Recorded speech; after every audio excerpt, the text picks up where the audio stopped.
최근 며칠 사이 증시가 순식간에 무너지면서 수많은 투자자들이 멘탈까지 무너지는 상황을 겪고 있죠. 지금 여러분의 머릿속에는 딱 하나의 질문만 맴돌고 있을 겁니다. 이란과의 전쟁, 도대체 언제까지 가는 거냐는 거죠. 그리고 이게 우리 주식에 어떤 영향을 미칠 거냐는 겁니다.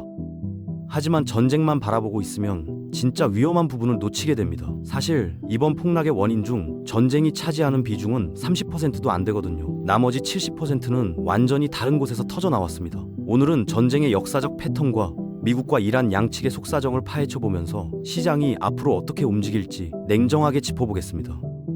전문가들이 분석한 결과를 보면 충격적인 사실이 하나 나옵니다. 이번 주가 폭락에서 전쟁이 차지하는 비중은 고작 30% 정도라는 겁니다. 그럼 나머지 70%는 뭐냐고요? 바로 우리가 전혀 주목하지 못했던 반도체 시장의 근본적인 변화였습니다.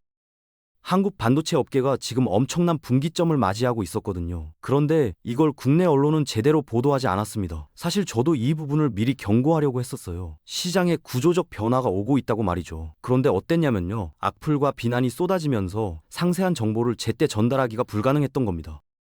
반도체 투자자들에게는 생명줄 같은 정보인데도 감정적인 반응 때문에 소통 자체가 막혀버렸죠. 그 사이 주가는 이미 낭떠러지로 떨어졌고요. 지금이라도 이 변화의 본질을 이해하지 못하면 앞으로 어떻게 대응해야 할지 방향조차 잡을 수 없게 됩니다. 전쟁 뉴스만 쳐다보고 있을 때가 아니라는 거죠. 국내 주요 반도체 기업 회장이 최근 투자자들 앞에서 엄청난 폭탄 발언을 했습니다. 영업이익이 1000억 달러를 넘길 수도 있지만 정반대로 그만큼의 손실을 볼 수도 있다는 거였죠. 1000억 달면 우리 돈으로 130조 원이 넘는 금액입니다. 이게 대체 무슨 소리냐고요? 지금 반도체 업계에 엄청난 역설이 숨어 있거든요. 요즘 모든 투자자들이 관심을 쏟고 있는 HBM, 그러니까 고대역폭 메모리 있잖아요. AI 서버에 들어가는 핵심 부품이죠. 이 제품의 마진율이 60% 이상입니다. 일반 제품에 비하면 엄청나게 높은 수익률이에요. 그래서 다들 HBM만 만들면 대박 난다고 생각하는데 여기에 함정이 있었던 겁니다. 역설적이게도 일반 D램 칩의 마진율은 80%에 달합니다. HBM보다 훨씬 높아요. 그러니까 HBM 생산에 올인할수록 기회비용 측면에서는 오히려 손해를 보는 구조인 거죠. 공장 가동률을 HBM에 쏟아부으면 일반 D램을 못 만드니까요. 게다가 빅테크 기업들이 반도체 회사를 대하는 태도가 과거와는 완전히 달라졌습니다. 예전에는 주세요 하던 입장이었는데 지금은 우리가 직접 만들까? 이런 분위기거든요. 이 변화가 공급망 전체를 뒤흔들고 있는 겁니다. 결국 시장 수요가 어떻게 움직이느냐에 따라서 천국과 지옥을 오가는 상황이 벌어진 거예요. 자, 이제 본격적으로 전쟁 이야기를 해보겠습니다. 여러분은 아마 이렇게 생각하실 겁니다. 미국 같은 강대국이 이란 같은 나라랑 붙으면 당연히 미국이 이기는 거 아니냐고요. 그런데 역사적 데이터를 보면 생각보다 훨씬 복잡합니다. 1800년부터 1998년까지 발생한 전쟁 197건을 분석한 연구가 있어요. 강대국의 승리 확률이 얼마였을 것 같으세요? 놀랍게도 71%밖에 안 됩니다. 10번 싸우면 3번은 진다는 얘기거든요. 더 충격적인 건 최근 데이터입니다. 1945년 이후에 벌어진 전쟁 122건만 따로 분석해보니까 강대국 승률이 61%까지 떨어졌어요. 약소국이 이길 확률은 39%까지 올라갔고요. 거의 반반 싸움에 가까워진 겁니다. 19세기 초반만 해도 강대국이 약소국을 상대로 이길 확률이 88%였거든요. 그때는 진짜 압도적이었죠. 그런데 시간이 갈수록 이 격차가 급격하게 좁혀지고 있습니다. 첨단 무기가 발달했는데 왜 이런 일이 벌어지는 걸까요? 상식적으로는 기술이 발전할수록 강한 나라가 더 유리해져야 맞는데 말이죠. 여기에는 현대 전쟁의 본질이 바뀌었다는 중요한 이유가 숨어 있습니다. 투자자 여러분들이 미국이 이란한테 진리 없다는 선입견을 가지고 계시다면 지금 당장 그 생각을 버려야 합니다. 여러분의 재산이 걸린 문제거든요. 객관적인 데이터를 바탕으로 냉정하게 전황을 분석해야 합니다. 그럼 왜 약소국이 강대국을 상대로 점점 더 잘 싸우게 된 걸까요? 여기에는 두 가지 핵심 원인이 있습니다. 첫 번째는 민족주의의 강화입니다. 과거 19세기 전쟁은 왕과 귀족들끼리 싸우는 거였어요. 일반 백성들은 우리 왕이 이기든 저쪽 왕이 이기든 무슨 상관이냐? 이런 태도였죠. 그런데 현대는 다릅니다. 외세가 쳐들어오면 국민 전체가 하나로 뭉쳐서 저항하거든요. 두 번째는 비정규 게릴라전의 활성화입니다. 약소국은 강대국과 정면으로 맞붙지 않아요. 대신 상대방의 약점만 골라서 파고드는 장기 지속전을 선택합니다. 낮에는 숨어 있다가 밤에 기습 공격하고 민간인 사이에 섞여서 구별이 안 되게 만들죠. 그런데 여기서 강대국들의 치명적인 약점이 드러납니다. 현대 강대국들은 대부분 민주주의 국가잖아요. 여론을 무시할 수가 없는 겁니다. 전쟁이 조금만 길어지면 어떻게 되는지 아세요? 국내 물가가 치솟고 국민들 삶이 피폐해집니다. 그럼 다음 선거에서 정부가 심판을 받게 돼요. 정치인들은 표를 잃을까봐 전전긍긍하게 되고요. 결국 강대국 정부는 빠른 승리를 간절히 원하게 됩니다. 그런데 바로 이게 약소국의 전략이거든요.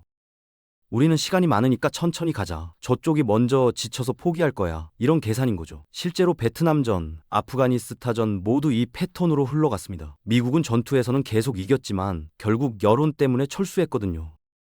자, 이제 더 놀라운 통계를 하나 보여드리겠습니다. 약소국이 자기 땅에서 방어전을 펼치면서 게릴라전까지 병행하면 어떻게 될까요? 강대국을 이길 확률이 무려 63%까지 올라갑니다. 거의 3분의 2가 이긴다는 얘기예요.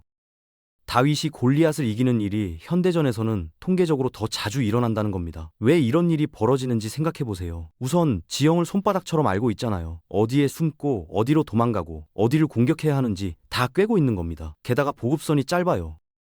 강대국은 멀리서 물자를 실어 나르느라 엄청난 비용과 시간이 들지만 방어하는 쪽은 코앞에서 바로바로 보급받을 수 있죠. 국민들의 지지도 완전히 다릅니다. 침략당한 나라 국민들은 목숨 걸고 싸울 이유가 확실해요.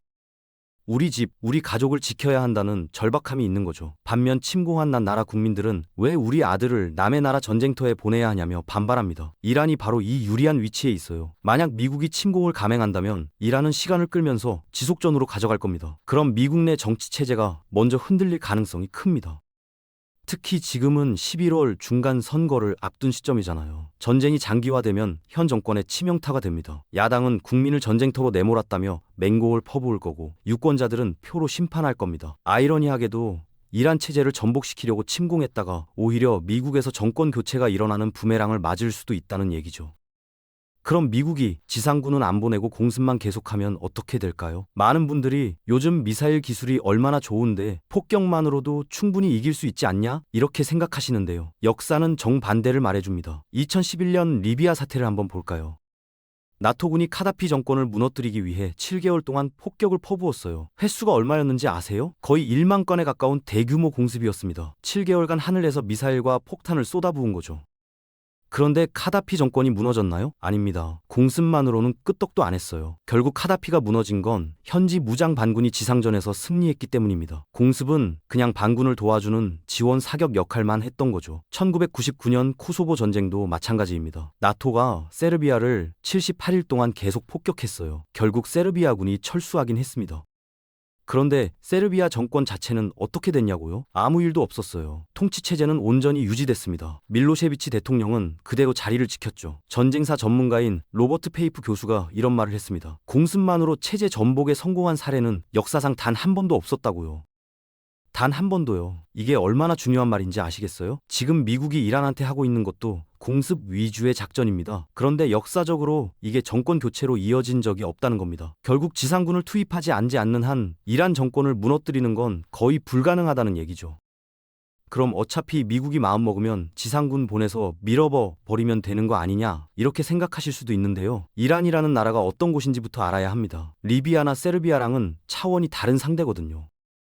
우선 규모부터가 압도적입니다. 인구는 8,500만 명이 넘고 영토는 한반도의 7배가 넘어요. 경제 규모도 2조 달러가 넘는 중견 국가입니다. 그런데 진짜 문제는 지형입니다. 이란의 평균 해발 고도가 얼마인지 아세요? 1,300m예요. 나라 전체가 고원지대라는 겁니다. 이라크나 리비아는 대부분 평지였어요. 공습하기 딱 좋은 조건이었죠. 그런데 이란은 험준한 산악 지형이 전국에 깔려 있습니다. 폭격 효율이 현저히 떨어질 수밖에 없어요. 게다가 이란은 수십 년 동안 전쟁을 준비해 왔습니다. 주요 군사시설과 미사일 기지를 어디에 숨겨놨는지 아세요? 지하 100m 화강암 안반 속입니다. 벙커버스터 미사일로도 뚫기 어려운 깊이죠. 완전히 요새화해 놓은 겁니다. 그럼 상륙작전은 어떨까요? 페르시아만을 통해 해병대를 투입하면 되지 않냐고요. 이게 현대전에서는 자살 행위에 가깝습니다. 해안선에 대한 미사일이 질비하게 깔려 있고 길에도 잔뜩 매설돼 있어요. 상륙정이 해안에 접근하는 순간 집중 포화를 맞게 됩니다. 노르망디 상륙작전 때처럼 엄청난 인명피해를 각오해야 하는 겁니다. 그렇다고 주변국을 통해 지상군을 투입할 수도 없어요. 파키스탄이나 트르키예 같은 나라들이 미국에 협조적이지 않거든요. 자기 땅을 미군 통로로 내주지 않겠다는 겁니다. 결국 지상군을 투입할 마땅한 발판조차 없는 상황이죠. 이란의 진짜 무서운 점은 따로 있습니다. 바로 중동 전역에 깔아놓은 대리 세력 네트워크거든요. 레바논의 헤즈볼라, 예멘의 후티 반군, 이라크와 시리아 내 시아파 민병대까지 이들이 전부 이란의 지원을 받는 무장 조직들입니다. 미국이 이란 본토만 공격하면 끝나는 게 아니라는 얘기죠. 상황을 한번 상상해 보세요. 미군이 이란을 폭격하기 시작했어요. 그럼 이라크에 주둔 중인 미군 기지는 어떻게 될까요? 이라크 내 시아파 민병대가 즉시 보복 공격에 들어갑니다. 박격포를 쏘고 로켓을 날리고 급조 폭발물로 공격하는 거죠. 시리아 쪽도 마찬가지예요. 레바논의 헤즈볼라는 이스라엘을 향해 미사일을 쏘기 시작할 겁니다. 예멘의 후티 반군은 사우디 석유 시설을 타격할 거고요. 미군 입장에서는 사방에서 동시다발적으로 공격받는 형국이 되는 겁니다. 이게 바로 비대칭 전력의 무서운 점이에요. 미국이 아무리 첨단 무기를 갖고 있어도 이런 식으로 여러 곳에서 동시에 괴롭히면 감당이 안 됩니다. 베트남전 때 베트콩이 썼던 전술이랑 똑같아요. 정규군으로는 못 이기니까 게릴라전으로 끊임없이 출혈을 강요하는 거죠.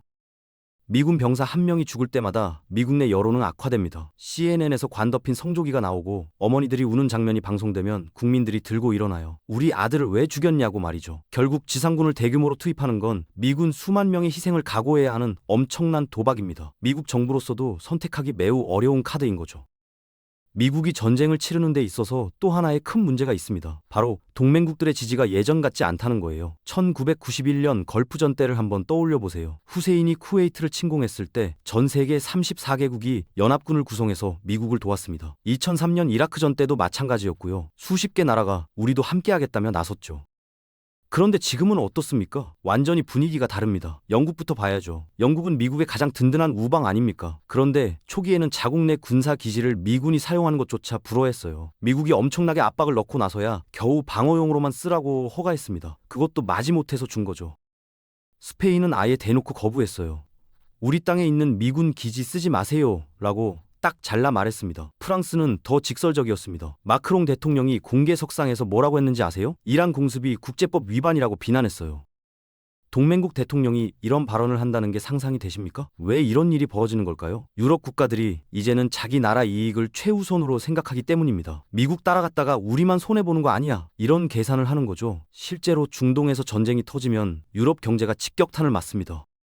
석유 가격이 치솟고 난민이 몰려오거든요. 그런데 전쟁 끝나고 나서 혜택은 미국이 다 가져가잖아요. 유럽 입장에서는 왜 우리가 피해만 보고 희생해야 하냐는 겁니다. 결국 미국은 혼자서 전쟁을 치러야 하는 상황에 내몰리고 있어요. 동맹의 부재는 전쟁 비용을 혼자 떠안아야 한다는 뜻이고 정치적으로도 고립된다는 의미입니다. 장기전으로 갈수록 이게 미국한테는 엄청난 부담으로 작용하게 됩니다. 한 가지 더 짚고 넘어갈 게 있습니다. 이란 최고 지도자가 최근 공습 중에 사망했죠. 많은 사람들이 이제 이란 내부에서 혁명이 일어나지 않을까 이렇게 기대했는데요. 현실은 정반대로 흘러가고 있습니다. 이란 국민들 눈에는 그가 순교자가 됐어요. 외세에 맞서 싸우다 죽은 영웅이 된 겁니다. 오히려 국민들이 더 단합하는 계기가 됐죠. 내부 혁명 가능성은 더 낮아진 상태입니다. 지금 전쟁 상황은 그 어느 때보다 불확실합니다. 미국이 이길 거야. 아니야. 이란이 버틸 거야. 이렇게 단정짓기보다는 냉정하게 상황을 관찰해야 해요. 여러 시나리오를 염두에 두고 대비하는 게 현명합니다. 그럼 우리 투자자들은 어떻게 해야 할까요? 우선 역사적 패턴을 하나 알아두셔야 합니다. 모든 폭락장 이후에는 반드시 기술적 반등이 옵니다. 하락폭의 최소 절반 이상은 회복하는 게 일반적이에요. 그런데 여기서 주의할 점이 있습니다. 이번 한국 주가 상승 과정에는 국가 차원의 금융 개입이 있었거든요. 일반적인 시장 흐름과는 좀 달랐다는 겁니다. 그래서 이번 반등도 전형적인 패턴과는 다르게 나올 가능성이 높아요. 제일 중요한 건 감정적으로 대응하지 않는 겁니다. 다 끝났다며 패닉에 빠지지도 말고 지금이 바닥이다며 무리하게 물타기 하지도 마세요.